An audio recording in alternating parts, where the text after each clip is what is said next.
সম্প্রতি দেশের সর্বোচ্চ আদালত ভারতের সুপ্রিম কোর্ট পর্যন্ত সরকারের মতে সিলমোহর দিয়ে বলেছে ভারত কোনো ধর্মশালা নয় যে যে খুশি চুরি জোচ্চুরি করে আসবে এবং নাগরিক হয়ে জেকে বসবে। এজন্য কেউ যদি নরেন্দ্র মোদী সরকারকে হিন্দু বলে, হিন্দুদের সরকার বলে গালি দিতে চায়, তবে তাদের মনে রাখা উচিত যে এই দেশে 20 কোটি মুসলমান থাকে, তারা খেয়ে পরে আনন্দে বেঁচে আছে। তাদের যদি অপশন চাওয়া হয় যে তোমরা কি পাকিস্তানে যেতে চাও কিংবা বাংলাদেশে, তবে হয়তো একজনও বলবে না যে তারা ভারত ছেড়ে যেতে চায়। মূলত বাংলাদেশ থেকে আসা অবৈধ বসবাসকারী, আরো স্পষ্ট করে বলতে হয় মুসলিম অনুপ্রবেশকারীর সংখ্যা এদেশে 1.5 কোটি থেকে 2 কোটি। এটা ওই বাংলাদেশের কি যেন সরকারের আইন উপদেষ্টা আসিফ নজরুল তার দেয়া 26 লক্ষ ভারতীয় বাংলাদেশে থাকার মতো আষাঢ়ে গল্প নয়। ভারতের পার্লামেন্টে কংগ্রেসের ডেপুটি হোম মিনিস্টার, কংগ্রেসের, নরেন্দ্র মোদীর নয়, তার নাম ছিল শ্রীপ্রকাশ জয়সওয়াল, তিনি বলেছিলেন 1.5 কোটি। তারপরে 1.5 বছর, আরো 10 বছর হয়ে গেছে, 10 বছর কেন আরো বেশি, 12-13 বছর হয়ে গেছে। এর মধ্যে বিজেপির কিরেন রিজিজু মন্ত্রী, তিনি পার্লামেন্টে বলেছেন যে সংখ্যাটি 2 কোটির কম নয় বাংলাদেশি অনুপ্রবেশকারী, তার মানে 2 crores প্লাস।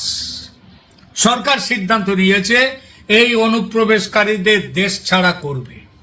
কাজটা খুব বড় কাজ। এদেশে আইনের শাসন আছে, সুতরাং সরকার চাইলে যে সবকিছু করতে পারবে তা নয়, সরকারের ওপর আদালত। এই কারণে অসমের ট্রাইব্যুনাল বসেছে বাংলাদেশি অনুপ্রবেশকারীদের চিহ্নিত করার জন্য, চিহ্নিত করে ট্রানজিট ক্যাম্পে আটকে রাখবে। হাজার হাজার নয়, লাখ লাখ অবৈধদের বছরের পর বছর এভাবে আটকে রাখাটা, তাদের খাওয়া দাওয়ার ব্যবস্থা করা, এগুলো চারটিখানি কথা নয়।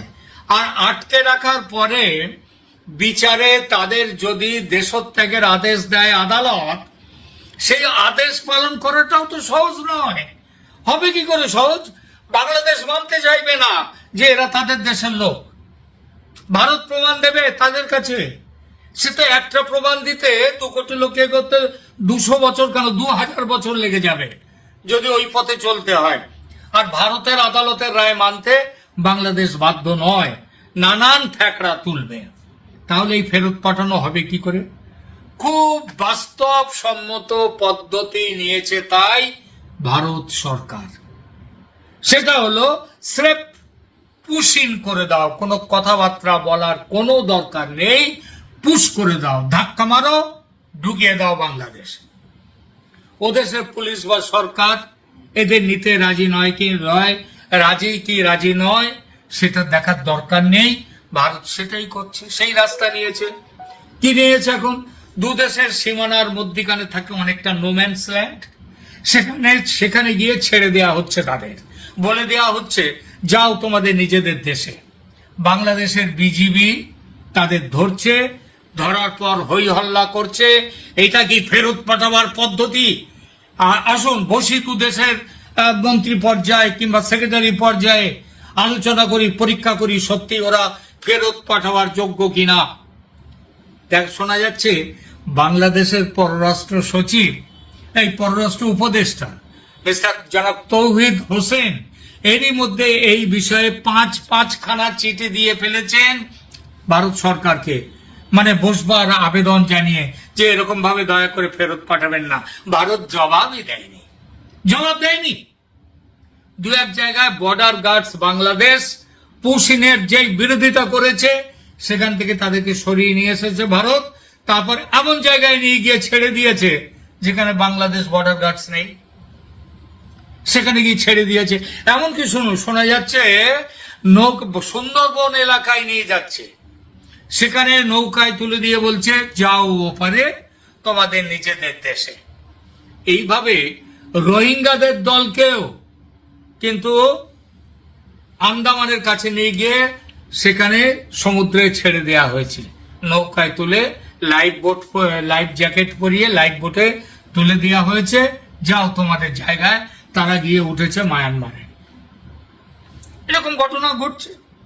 তো এই রোহিঙ্গাদের যেমন সমুদ্রে নামিয়ে দেওয়া আছে, এদেরকে এই জায়গায় আঘাত বাধা দেবে, নিয়ে যাওয়া হবে সুন্দরবনে।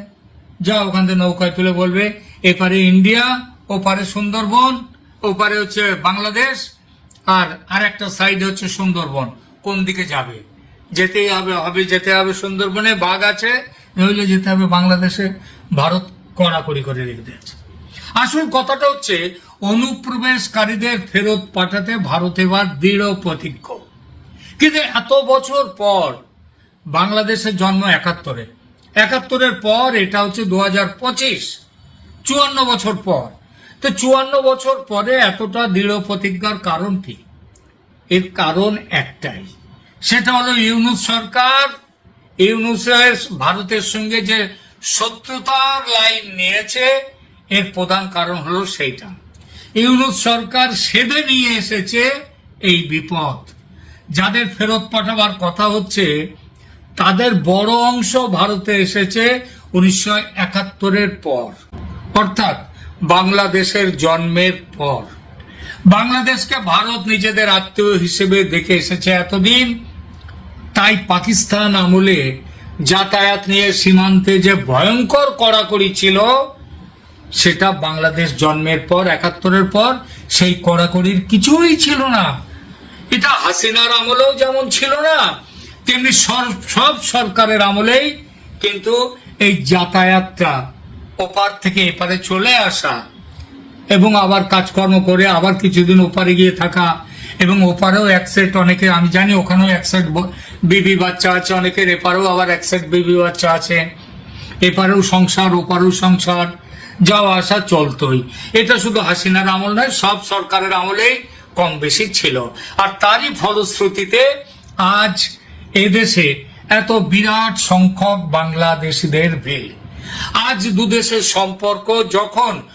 সম্পর্কের মধ্যে যখন বড়সড় ফাটল এসেছে, তখন সেই বাংলাদেশি যারা ভারতে আছে, তাদের মাথায় এসে নেমেছে বহিষ্কারের খাড়া। এর দায় তাই সম্পূর্ণভাবে বর্তায় ইউনূসের অপরিণামদর্শী বালখিল্য রাজনীতির। আবার বলছি, ইউনূস যদি ভারত বিরোধিতাকে আজ যে পর্যায়ে আছে সেই পর্যায়ে যদি না নিয়ে যেতেন, তাহলে কারোর ভারত ছেড়ে চলে যাওয়ার কোনো প্রশ্নই উঠত না। আজ থেকে ১ বছর ১.৫ বছর আগে আমি যে কথাটা বলেছি, আমার অভিজ্ঞতার কথা, তারা স্পষ্ট বলতে যাচ্ছে তারা বাংলাদেশের সাতক্ষীরার থেকে আসছে, এপারে কাজ করে, এপারে বিভিন্ন রকম কাজ করে। তো এই যে ভয়ানক পরিস্থিতি তৈরি করেছে এই পুশ ইন এই যে ব্যবস্থা, তার দু একটা উদাহরণ দিচ্ছি এখানে, দুটো উদাহরণ দিচ্ছি। গৌহাটি হাইকোর্ট একটি হেভিয়াস কর্পাস মামলা, কেউ যখন গায়েব হয়ে যায় তাকে খুঁজে দেওয়ার দায়িত্ব পড়ে রাষ্ট্রের, সেই মামলাকে বলে হেভিয়াস কর্পাস।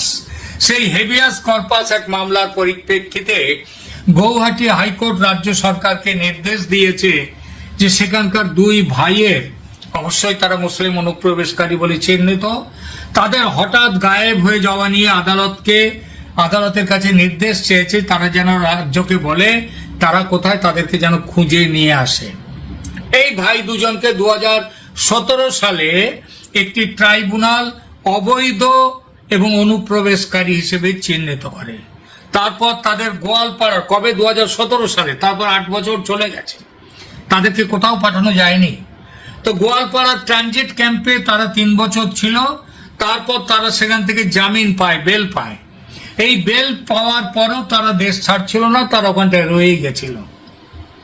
এখন সরকার ওসব আইন কানুন, ওই যে আইনের দীর্ঘসূত্রিতা, লম্বা হাত আইনের, এটাকে আইনের সুযোগ নিয়ে তারা যেভাবে ছিল দেশকে বাঁচাবার জন্য, রাষ্ট্রকে বাঁচাবার জন্য, ভারতের মানুষকে তাদের সুবিধার জন্য তারা করছে কি, এখন ওই ধরো, ধাক্কা দাও, ওপারে পাঠাও, পুশ ইন।